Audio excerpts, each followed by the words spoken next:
প্রথমে আমরা দেখে নিচ্ছি যে আজকে আমাদের গাণিতিক সমস্যাটির ধরনটা কি কি টাইপের, তারপরে আমরা এটার সমাধানটা শুরু করব। আর সমাধান করার পাশাপাশি যে ধরনের ধারণাগুলো আমরা এখানে ব্যবহার করব সেই ধারণাগুলো আলোচনা করব এবং সেই সাথে সেগুলো আমরা ব্যবহারও করব। আচ্ছা, এখন দেখে নিচ্ছি যে আজকে আমাদের প্রমাণের বিষয়টা কি। এখানে বলা হয়েছে দেখাও যে sin π/16 into sin 3π/16 into sin 5π/16 into sin 7π/16 equal √2/16। এটা আমাদের আজকে দেখাতে হবে বা প্রমাণ করতে হবে। দেখানো বা প্রমাণ করা মূলত মোটামুটি বলা যাচ্ছে একই টাইপের বিষয়। আর যেহেতু এটা দেখাতে বলছে বা প্রমাণ করতে বলছে, আমরা এটা কি করব, বাম পক্ষ থেকে শুরু করব। সুতরাং আমরা সমাধানটা শুরু করলাম। প্রথমে আমরা শুরু করব বাম পক্ষ থেকে সমাধান। আচ্ছা, এখন আমরা বাম পক্ষটাকে লিখে নিচ্ছি। বাম পক্ষ আছে sin π/16 বা 16, তারপর sin 3π/16 ইন্টু হচ্ছে sin 5π/16 ইন্টু sin 7π/16। এখন কথা হচ্ছে যে আমরা কিভাবে এটা শুরু করব, মানে সামনের দিকে অ্যাডভান্স হব। আচ্ছা, এখন আমাদের হয়তো মনে আছে সবার 2 sin a into sin b এই অনুসিদ্ধান্তটি। কি বললাম? 2 sin a into sin b, 2 sin a into sin b, এটা সমান সমান হয় cos a minus b minus cos a plus b। এটা হচ্ছে 2 sin a into sin b এর অনুসিদ্ধান্ত, যেটা সমান লেখা যায় cos a minus b minus cos a plus b। এখন আমরা এখানে একটু খেয়াল করি, এখানে আমাদের sin অনুপাত গুণ আকারে আছে 4টি, 1 2 3 4, মোট 4টি আছে। এই ক্ষেত্রে আমরা দুটি দুটি করে অনুপাত নিয়ে কি করতে পারি, 2 sin a into sin b এই ফরম্যাটটি বা অনুসিদ্ধান্তটি ব্যবহার করতে পারি। এখন কথা হচ্ছে এখানে 2 sin a into sin b, এখানে 2 গুণ আকারে আছে, কিন্তু এখানে কোনো 2 নেই। আচ্ছা, তাহলে আমরা কি করব, এখান থেকে দুটি করে নিব, নিয়ে 2 নিব, আর যেটা করব আর কি 2 আমরা যদি 1/2 ইন্টু 2 লিখি, সুতরাং এখানে কিন্তু হয়ে যাচ্ছে 1, 1/2 ইন্টু 2 কি হচ্ছে 1 হয়ে যাচ্ছে। তাহলে আমরা এই যে ধারণাটা এখানে আমরা ব্যবহার করব। আচ্ছা, দেখি কিভাবে করা যেতে পারে। এখানে আমরা করব 1/2 ইন্টু 2 sin π/16 ইন্টু এখানে নিব আমরা sin 7π/16। আচ্ছা, আমরা কিন্তু এই ফরম্যাটটা নিয়ে আসলাম। কোন ফরম্যাটটা? 2 sin a into sin b ফরম্যাটটি। দেখি 2 sin a into sin b এই ফরম্যাটটা এখানে নিয়ে আসলাম। আর এখানে আমরা যেটা করব অপর দুইটি ক্ষেত্রে, এখানে হচ্ছে আমরা আবার 2 নিলাম, হাফ ইন্টু 2 তাহলে 1 হবে। আচ্ছা, এখানে হচ্ছে sin 3π/16 ইন্টু sin 5π/16।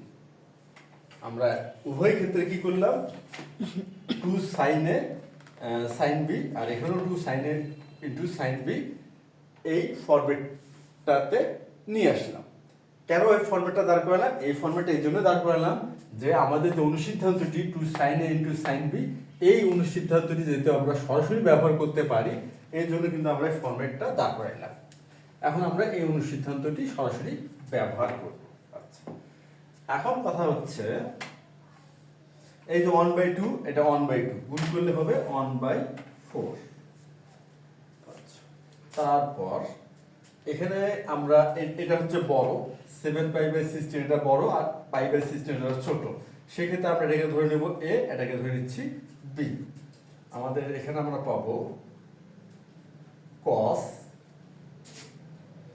cos হচ্ছে a মাইনাস b, তো সুতরাং হচ্ছে cos 7π/16 মাইনাস π/16, তারপর হচ্ছে minus cos a minus b minus cos a plus b।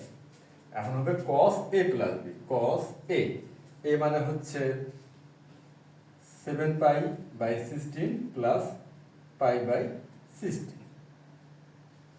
আমরা প্রথমটির ক্ষেত্রে অর্থাৎ 2 sin a into sin b এই ফর্মুলাটা এখানে ব্যবহার করলাম, আর দ্বিতীয়টির ক্ষেত্রে আমরা এখানে ব্যবহার করব, এখানে আবার একটা সেকেন্ড ব্র্যাকেট দিচ্ছি, 2 sin অর্থাৎ এখানে হবে cos a মাইনাস b, সুতরাং হবে 5 pi by 16 minus 3 pi by 16। এখানে আমরা কি করলাম, cos a minus b minus cos a plus b, cos a plus b, 5 pi by 16 plus 3 pi by 16। এখানে আমরা উভয় ক্ষেত্রে 2 sin a into sin b এই অনুসিদ্ধান্তটি আমরা ব্যবহার করলাম। আচ্ছা, এরপর যে কাজটা আমরা করব,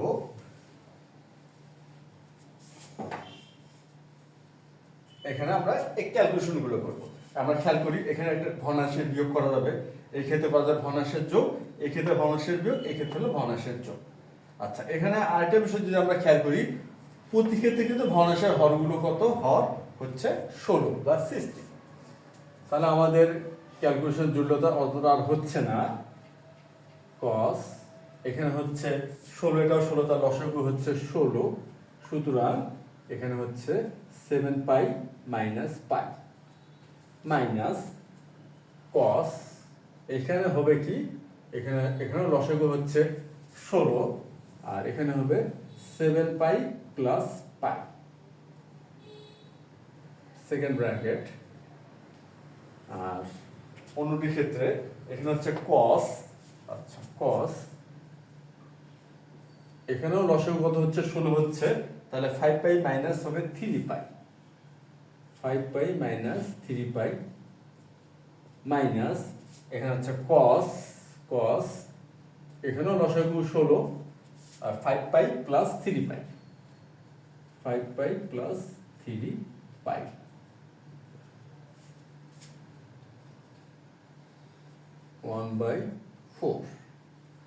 এখন এখানে আমরা আমাদের যেটা আমরা পাচ্ছি cos, এটা হচ্ছে 6 পাই বাই 16,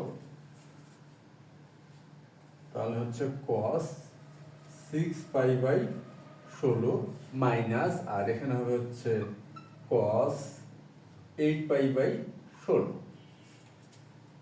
আর এই ক্ষেত্রে যেটা হবে cos 5 পাই মাইনাস 3 পাই, তাহলে হচ্ছে 2 pi, 2 pi by 16 minus cos 8 pi by 16।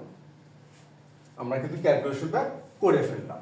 আচ্ছা, এখন যে কাজটা আমরা করতে পারি, এখানে আছে 6, এটা হচ্ছে 16, সুতরাং আমরা এখানে লিখতেই পারি cos, আমরা ভাগ করতে পারি, কি দিয়ে ভাগ করতে পারি, লব এবং হরকে 2 দিয়ে ভাগ করতে পারি, 2 দিয়ে ভাগ করতে পারি, 2 দিয়ে ভাগ করলে এটা হবে 3 পাই, এটা হবে 8 মাইনাস, আর এখানে ভাগ করতে পারি লব এবং হরকে 8 দিয়ে, সুতরাং এটা হবে পাই বাই 2। এই ক্ষেত্রে হবে cos 2 দিয়ে যদি ভাগ করি তাহলে হচ্ছে পাই বাই 8 মাইনাস 8 দিয়ে ভাগ করলে হবে এই ক্ষেত্রে pi by 2, pi by 2, cos pi by 2 অর্থাৎ cos 90 degree.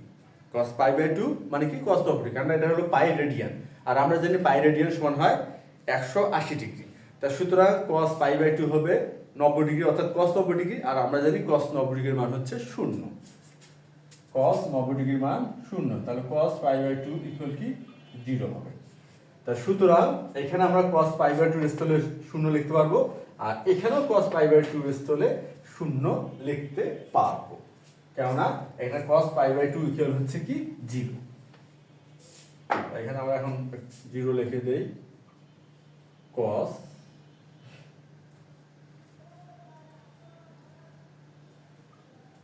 3 pi by 8 minus 0, আর এখানে হবে cos পাই বাই 8 মাইনাস 0। সুতরাং এখানে শেষ পর্যন্ত আমরা কি পাচ্ছি, হচ্ছে 1/4 cos 3 pi by 8 into cos pi by 8। এখন এই যে cos 3 পাই বাই 8, এটাকে আমরা চেষ্টা করব, এই যে আমাদের একটি ফরম্যাট জানা আছে n into pi by two plus minus theta, এই যে এই ফরম্যাটটিতে নিয়ে আসার চেষ্টা করব, n into pi by two plus minus theta. এখন আমরা এই ফরম্যাটটি ভালো মতো বোঝার চেষ্টা করি, কেন আমরা এই ফরম্যাটটি এখন এখানে ব্যবহার করব।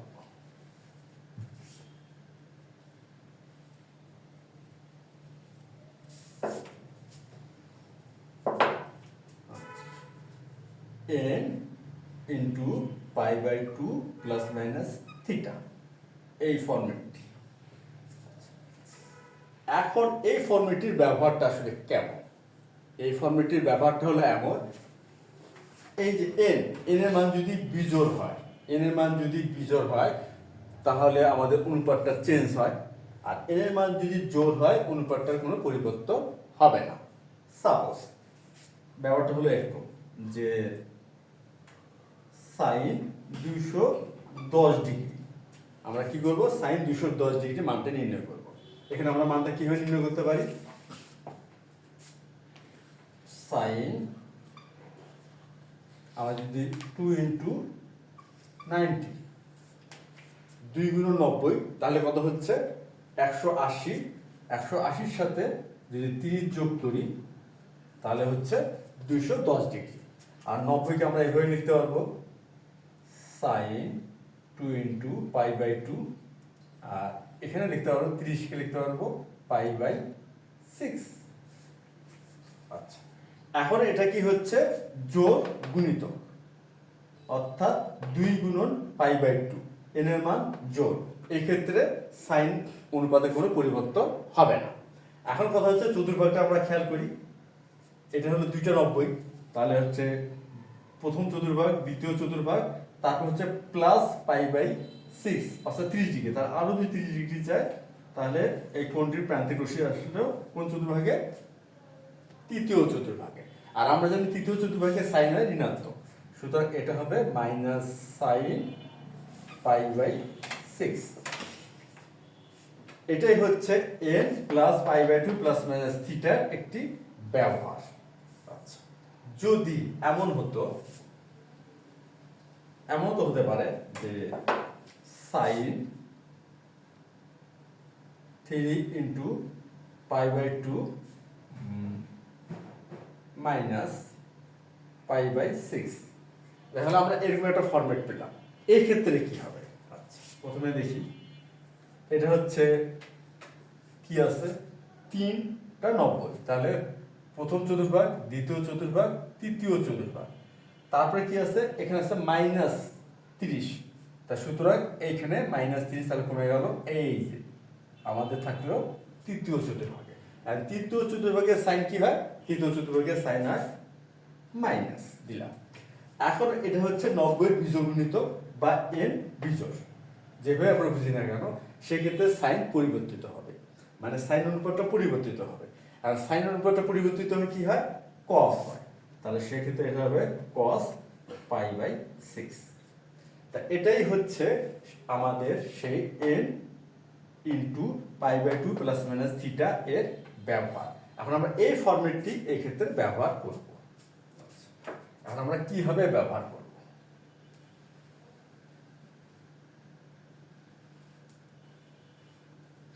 আমরা জানি যে 2 sine theta into cos theta সমান হয় সাইন 2 থিটা।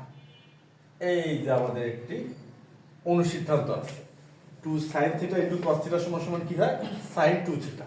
আর এখানে আমাদের যেটা দাঁড়াইলো 1/4 cos 3/8 ইন্টু cos π/8।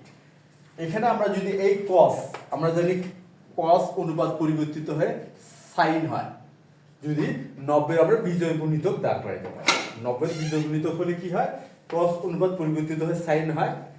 আর সেই ক্ষেত্রে আমরা এখানেও যদি π/8, এখানে যদি আমরা π/8 আনতে পারি অর্থাৎ sin π/8, আমরা এই যে 2 sin theta into cos theta এই যে অনুসিদ্ধান্তটি আমরা এখানে ব্যবহার করতে পারবো।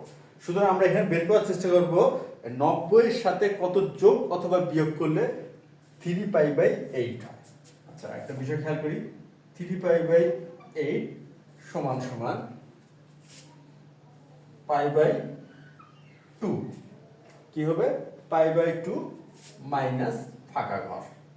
আমরা একটা ধারণা কিন্তু ব্যবহার করতেছি, আমরা ধরে নিচ্ছি যে π/2 এর সাথে আমরা একটা মান আমরা বিয়োগ করব, যার বিয়োগ করলে হবে 3π/8। আচ্ছা, ফাঁকা ঘরটা আমি বাদ দেই, ধরে নিচ্ছি এটা, ধরে নিচ্ছি থিটা, এটা ধরে নিচ্ছি থিটা। এখন আমরা থিটার মানটা বের করব। আচ্ছা, থিটার মানটা বের করতে কি করব, থিটা দিয়ে এই পাশে নিয়ে আসি ধনাত্মক, তাহলে এখানে হচ্ছে π/2 মাইনাস 3π/8। তারপর এখানে ভগ্নাংশের যোগ বিয়োগ হবে, যোগ না তো বিয়োগ, 8 হলো, সুতরাং এখানে হচ্ছে 4π মাইনাস 3π সমান সমান হবে π/8। অর্থাৎ থিটার মান আমরা দাঁড়ালাম বের নির্ণয় করতে পারলাম π/8, অর্থাৎ 90 থেকে বা π/2 থেকে যদি আমরা π/8 বিয়োগ করি, সেখানে আমরা 3π/8 পাবো। তাহলে আমরা এই ধারণাটি এক্ষেত্রে কিন্তু ব্যবহার করতে পারি।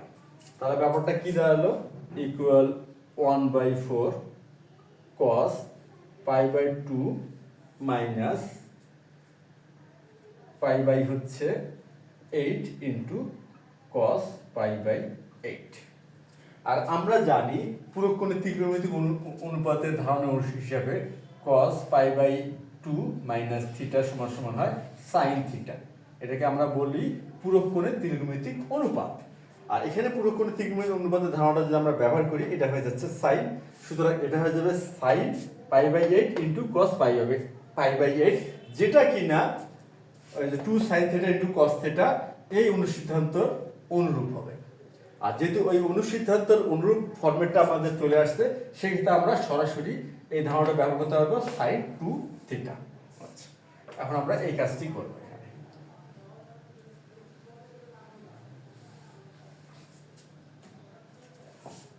সমান সমান, কিন্তু এখানে কিন্তু 2 নাই। আচ্ছা, এখানে যদি আমরা 2 লিখতে চাই, তাহলে এখানে 1/8 ইন্টু 2, আর এখানে হয়ে যাচ্ছে এটা sin π/8 ইন্টু হচ্ছে cos π/8। তাহলে আমাদের দাঁড়ালো কি 2 sin theta into cos theta, তাহলে 1/8 ইন্টু হবে sin 2 থিটা π/8 ইকুয়াল 1/8 sin হবে π/4 সমান সমান 1/8, আর sin π/4 অর্থাৎ sin 45 ডিগ্রির মান কত, 1/√2। আমরা জানি sin 45 ডিগ্রির মান হচ্ছে 1/√2, তাহলে ইকুয়াল হবে 1/8√2।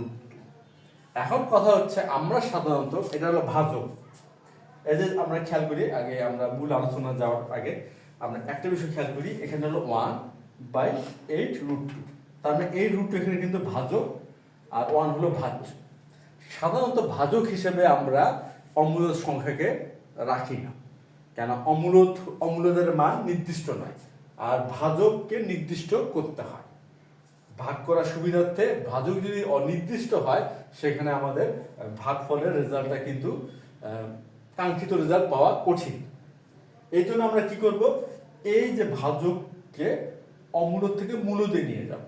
এখন অমূলদ থেকে মূলদে নিয়ে যেতে যে কাজটা করতে হবে, এই যেখানে √2 আছে, এই √2 দিয়ে লব কিন্তু আমরা গুণ করি, এই ক্ষেত্রে কিন্তু এই অমূলদ ভাজকটা মূলদ হয়ে যাবে। আচ্ছা, সেই কাজটা আমরা করব।